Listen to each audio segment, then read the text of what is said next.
যদি সেই মেয়ে সত্যিকার ভাবে ভালোবাসতো, দুনিয়া উল্টায় গেলেও তুই পৃথিবীর কুখ্যাত খুনি হইলেও কোনো কিছু নিয়ে কোনো সমস্যা হওয়ার কথা ছিল না। আর তোর মেয়ে ট্রল হওয়াকে ভয় পায় কেন? সে তো অলরেডি সোশ্যাল মিডিয়াতে আছে, তার তো অলরেডি টেলিগ্রাম গ্রুপে লাইভ চলে, যে শর্টস 60K, তার রেট হচ্ছে 60,000। এটা টেলিগ্রাম গ্রুপে লাইভ চলতেছে। এটা কি খালি আমি একা দেখছি? হাজার হাজার মানুষ দেখতেছে যে তার রেট হচ্ছে 60,000 পার 2 ঘন্টা। তো সেরকম মেয়ে ট্রলকে ভয় পাওয়ার তো কিছু নাই। হাত পা দেখাবি, সামনে পিছে দেখাবি, চেহারা দেখাবি না কেন? তার চেহারা তো এমনিতেই টেলিগ্রাম সার্চ দিলেই দেখা যায়, সেটা তো আমাকে সার্চ দিয়ে বের করতে হবে না। ওই যে বললাম সবশেষে যে লাইলার নাম না নিলে ভিউ হয় না, তাই ঘুমাইতে পারি না। ঘুম থেকে উঠেই দেখি নতুন একটা লাইফ চলে আসছে, ঘুম থেকে উঠেই দেখি নতুন কাহিনী। তোকে আমি সুন্দর করে একটা কথা বলি, খুব সুন্দর করে কথা বলি, একটা নিউট্রাল মানুষ হিসেবে তোকে আমি কথা বলি।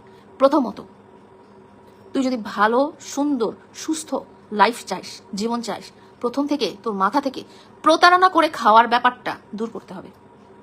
এবং সব ধরনের সম্পর্ক থেকে যে তুই খালি জিনিসপত্র হাসিল করে নিবি, সেই চিন্তাটা তোকে প্রথম থেকে মাথা থেকে দূর করতে হবে।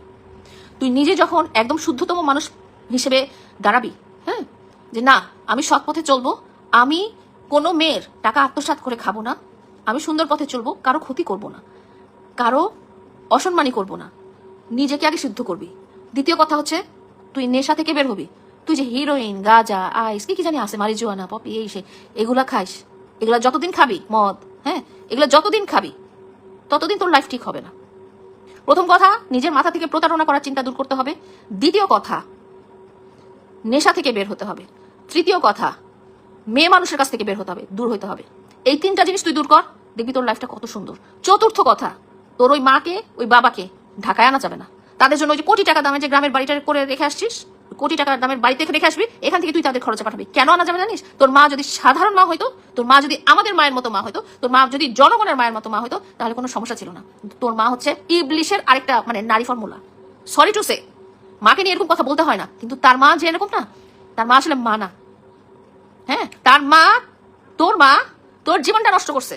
তোর মা যে সারাক্ষণ মাথার উপর দাঁড়ায় টাকা টাকা টাকা টাকা টাকা টাকা করে, এবং তোর মা যে চোখ ওই উঁচুতে, এই আজকে আমাকে এই বাড়ি কিনে দে, আজকে আমাকে এই গাড়ি কিনে দে, আজকে আমাকে এই জমি কিনে দে, এগুলা করে দেখেই তোর মনের ভিতরে যে প্রেশার হয়, সেই প্রেশারের জন্য তুই খারাপ কাজ করতে বাধ্য হইস।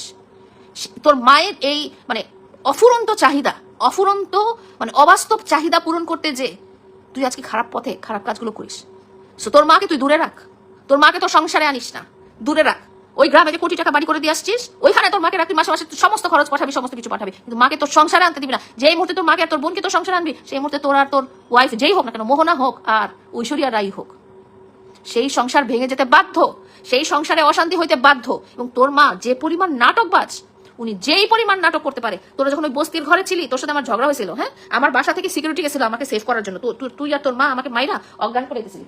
যেই মুহূর্তে আমার সিকিউরিটি গেছিল, সেই মুহূর্তে তোর মা চিৎকার করে বলতেছে, আমার আলমিরা থেকে 5 লাখ টাকা চুরি হয়ে গেছে, আমার আলমিরা থেকে 5, তোদের 5টা টাকাও ছিল না। সত্যি তোদের হাতে 5টা টাকাও ছিল না। ওই 5টা টাকা আমি নিয়ে গিয়ে দিয়েছিলাম। তোর মা ওই যে রকিবের সাথে যে তুই জড়ায় ধরে ঘুমাইছিলি না বিছানায়, সেটা দেখে যে আমি চিল্লাইলাম। রকিব মতো একটা ছেলেকে তুই জড়ায় ধরে বিছানায় ঘুমাইছিলি, অকাম কুকাম করতেছিলি, সেই জন্য যে আমি তোর বাসায় যে চিৎকার করছিলাম, তখন তুই আর তোর মা যে আমাকে মাইরা অজ্ঞান করে দিয়েছিলি, তখন যে সিকিউরিটি গেছিল, তখন তোর মা বলতেছিল, আমার 5 লাখ টাকা চুরি হয়ে গেছে, তোদের বাসায় 5টা টাকাও ছিল না। ওই রকিব 2000 টাকা দিয়ে আসছিল তোদের বাজারটা করার জন্য, তার বিনিময়ে তুই ওর সাথে জড়ায় ধরে ঘুমাইছিলি। ঠিক আছে? তো তোর মাকে দূরে রাখবি তোর সংসার থেকে, তোর সংসার ভালো থাকবে। কি কি বললাম মনে আছে? প্রথমত, মাথা থেকে প্রতারণার চিন্তা, মানুষের খারাপ করার চিন্তা, মেয়েদেরকে নিচে নামানোর চিন্তা, মানুষের টাকা মেরে খাওয়ার চিন্তা দূর করতে হবে। দ্বিতীয়ত হচ্ছে নেশা থেকে বের হয়ে আসতে হবে। তৃতীয়ত হচ্ছে মেয়ে মানুষ থেকে বের হয়ে আসতে হবে, যে তুই যে এই যে বিছানায় 5টা মেয়ে নিয়ে ঘুমাস, 10টা মেয়ে নিয়ে ঘুমাস, উপরে নিচে, এগুলো থেকে বের হতে হবে। চতুর্থত, তোর মাকে তোর সংসারে আনা যাবে না। এখন মা তো তুই তো ফেলে দিতে পারবি না, তোর তো মা তোকে তো জন্ম দিছে, হ্যাঁ, তুই তো তাকে ফেলতে পারবি না, তাকে তুই গ্রামের বাড়িতে দে। এত এই ইটালিয়ান টাইলস, আমার বাসায় আমি আকি টাইলস লাগাইছি, হ্যাঁ, 13 টাকা 14 টাকা, ওনার বাসায় উনি ইটালিয়ান টাইলস লাগাইছে, ইটালিয়ান বেসিন লাগাইছে, ইটালিয়ান ঝাড়বাতি লাগাইছে, গ্রামে চরের মতো জায়গায়। ওই বাড়ি আমার গলায় পাড়া দিয়ে করাই নিছিস, কার জন্য করাই নিছিস?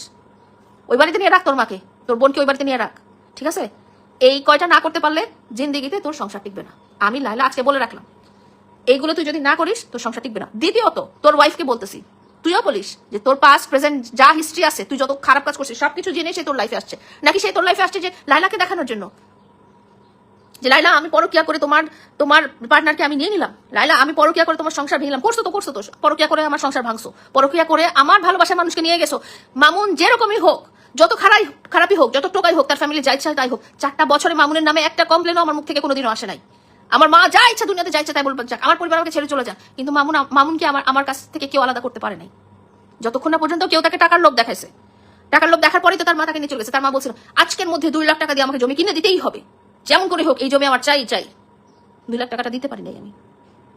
তো তোমার যদি সে সত্যিকারের বউ হয়, তোমার যদি মিথ্যা বউ হয়, ঠিক আছে এনজয়, সেটা নিয়ে আমি কিছু বলবো না। সে যদি তোমার সত্যিকারের বউ হয়, তাকে আমি বলে দিচ্ছি, 1 নাম্বার মানুষ আমাকে কান দিয়ে আমার সংসারটা ভাঙিয়ে আমার লাইফ পার্টনারকে তুমি ছিনাই নিয়ে গেছো, সেটা টাকার লোভে হোক বা যেটাতেই হোক, প্রথমত আমার তো কোনো দোয়া থাকবে না, আমার বদদোয়া থাকবে, অভিশাপ থাকবে। সেই সংসার কোনোদিনও সুখের হবে না, সেই সংসার কোনোদিনও টিকবে না, এটা আমি বলে রাখলাম। তারপরেও যদি আল্লাহ টিকায় রাখে, তোমাকে বলি, তোমার স্বামী, এটা আমি স্বামী বলতে চাই না, মামুন যে খারাপ মানুষ এটা তুমি জেনেই আসছো। মামুনের ব্যাকগ্রাউন্ড, মামুনের মা বাবা ভাই বোন সবাই যে শয়তান, সেগুলো তুমি জেনেই আসছো। এবং মামুনকে নিয়ে যে সোশ্যাল মিডিয়াতে কন্ট্রোভার্সি ট্রোল হবে, সেটা তুমি জেনেই আসছো। তাহলে এখন আবার আঙ্গুল তোলা কি লাভ? এখন আবার এত কাহিনীর কি লাভ? বিয়ে করার সময় মনে ছিল না? প্রেম করার সময় মনে ছিল না? বা বিয়ের আগে 6টা মাস যখন আমার লাইফ পার্টনারকে নিয়ে তুমি রাঙামাটি, বান্দরবন, কক্সবাজার, আমার পছন্দের রেস্টুরেন্ট এগুলোতে যে খাইতে গেছো, তখন মনে ছিল না? যেহেতু মানুষের অভিশাপ নিয়ে সংসার শুরু করছো, সংসারে এরকম হবেই। এন্ড লাস্টলি আমি তোকে বলতে চাই মামুন, তুই প্রতিবার কেন, তুই 100বার সুইসাইড অ্যাটেম্প কর, হ্যাঁ, সেটা আমার কিছু যায় আসে না। কেন জানিস? যখন তুই আমার সাথে ছিলি, যখন তোর সাথে আমি সেপারেটেড ছিলাম, তখন এগুলো করিস নাই। এখন তুই কেন করতেছিস তুই জানিস।